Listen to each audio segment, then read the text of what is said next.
Have you ever opened your fridge on a lazy Sunday and thought, I want something warm, cheesy, and comforting, but still easy? That's exactly how this frittata happened. One weekend morning, I came home tired, hungry, and staring at that half-used bag of spinach I'd bought in an overly ambitious grocery run, with some leftover ham from dinner and a carton of eggs that needed using. I threw this together thinking it would just be a quick fix. What came out of the oven?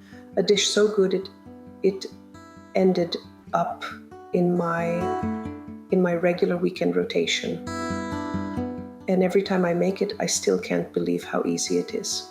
And here's the thing, I've made it so many times now that I figured out little tweaks and tricks to make it not only foolproof, but absolutely craveable. So stick around because I'll walk you through every step and share the secrets that turned this use what you've got recipe into a family favorite.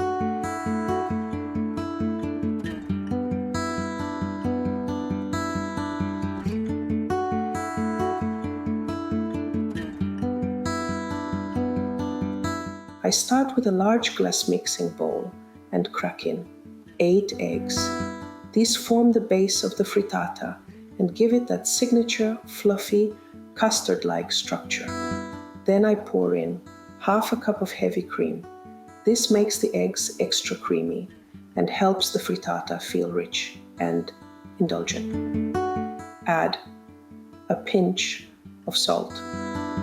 It enhances all the other flavors and keeps the eggs from tasting flat. A pinch of pepper, just enough to bring a little warmth and depth. Then I grab my blending whisk, which is absolutely one of my favorite tools in the kitchen, and give it a good mix until it's smooth and light. And hey, if you don't have a whisk, no stress at all.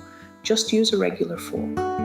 It'll take a little more elbow grease, but it gets the job done just fine.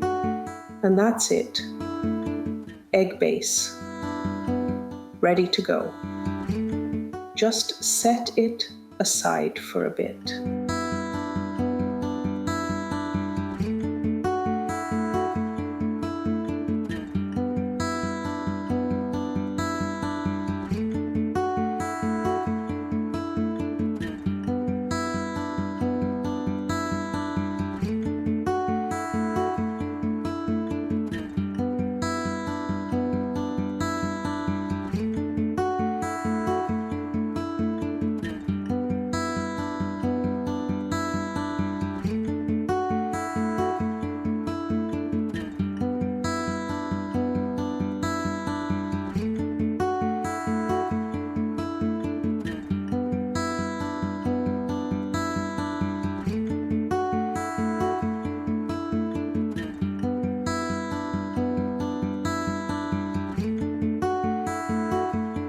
In a cast iron skillet.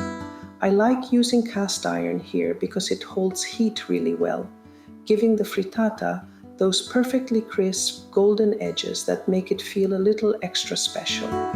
It also transitions seamlessly from stovetop to oven, which saves me from dirtying another dish.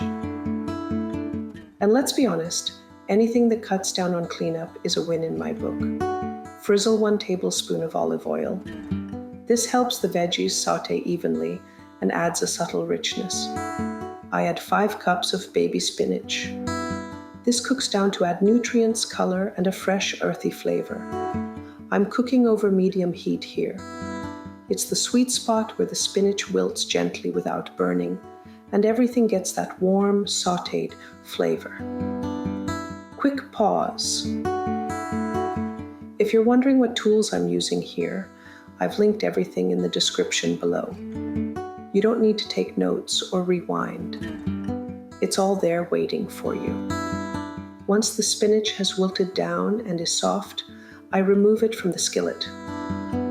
I like using a pair of small tongs for that job because they make it easy to lift out just the greens without bringing all the extra oil or liquid with them.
I drizzle in just a bit more olive oil into the same skillet, no need to clean it, and let it warm back up. This gives the next round of veggies a fresh layer to cook in without drying out or sticking. I add half a cup of thinly sliced purple onions. They soften and sweeten beautifully as they cook, bringing a gentle contrast to the savory flavors.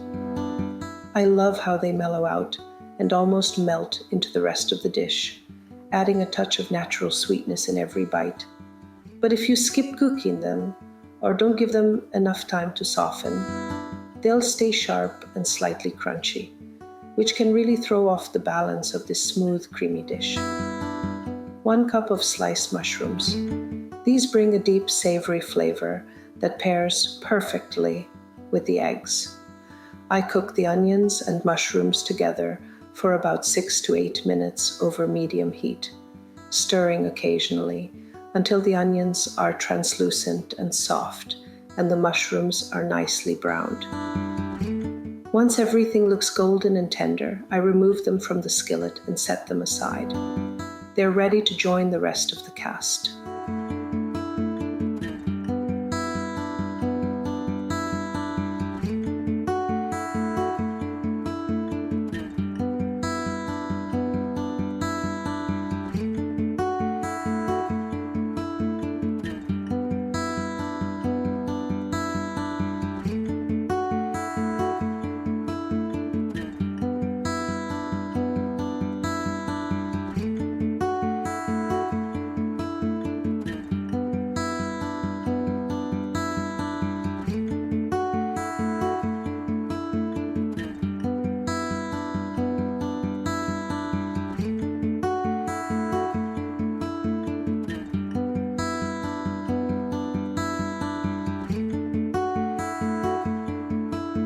Next, I coat the cast iron skillet, bottom and sides, with a generous layer of olive oil. I always take a moment to get into every corner with my silicone pastry brush. Cast iron is amazing for this kind of dish because once it's well oiled, it creates a golden, slightly crisp crust around the edges that gives each slice just a little extra something. Plus, it heats evenly, so the frittata bakes consistently throughout. No soggy centers or overcooked edges. And the best part, it goes straight from stovetop to oven to table. Less fuss, fewer dishes, and it looks beautiful too. Don't skip this.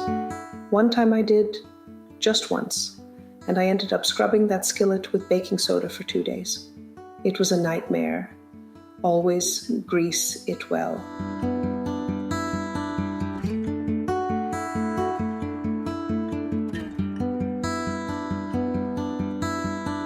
Into that greased skillet go all those sautéed veggies. Spread them out nice and even. Then sprinkle in 1 cup of cubed ham. This adds a smoky, salty bite and makes the dish extra satisfying. Now I slowly pour in the egg mixture, letting it fill all the gaps. Don't stir it, just let it settle. And finally, my favorite part, the cheese. I layer on 1 cup of shredded mozzarella. This melts beautifully and gives those irresistible cheesy pulls. Half a cup of shredded parmesan adds a sharp, nutty kick and a golden top. The combo of gooey and salty is just everything. My kitchen already starts smelling amazing at this point.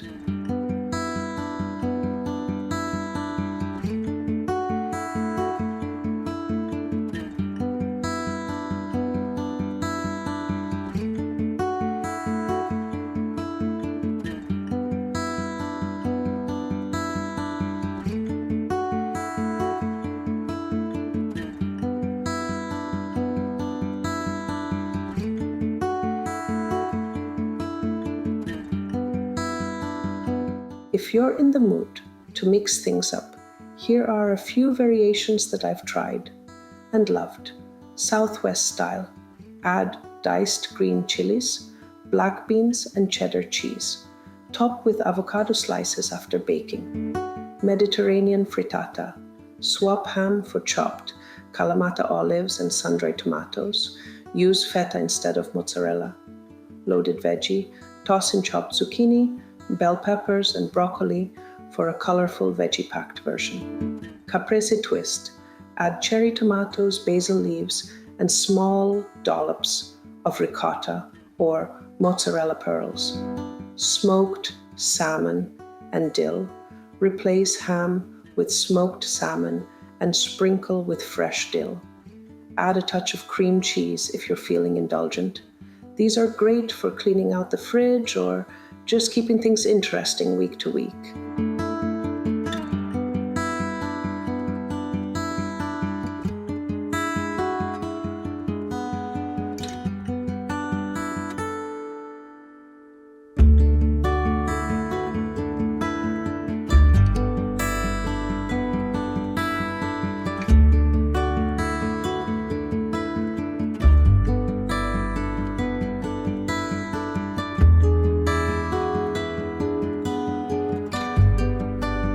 Place the skillet on the middle oven rack and bake at 325 degrees Fahrenheit, 163 degrees Celsius, for about 20 to 25 minutes. You'll know it's done when the center looks set and just jiggles a tiny bit. I still do the knife test. Old habit from baking cakes. If it comes out clean, we're good. This is the hardest part. Let the frittata cool for 5 full minutes before slicing. I've rushed this part before and ended up with a frittata that fell apart. So now I just set a timer and distract myself by washing dishes. I finish mine with a sprinkle of fresh cilantro. It adds a bright, herbal note right at the end. But sometimes I use parsley, especially if I'm making it for guests. And honestly, if I'm feeling lazy, I skip the garnish altogether. No shame. Want to switch it up? You can swap the ham for bacon or leftover sausage. Or keep it vegetarian. Sun-dried tomatoes and goat cheese are such a good combo. I even pre-saute the veggies the night before if I know we'll be rushing in the morning. Just pour and bake the next day.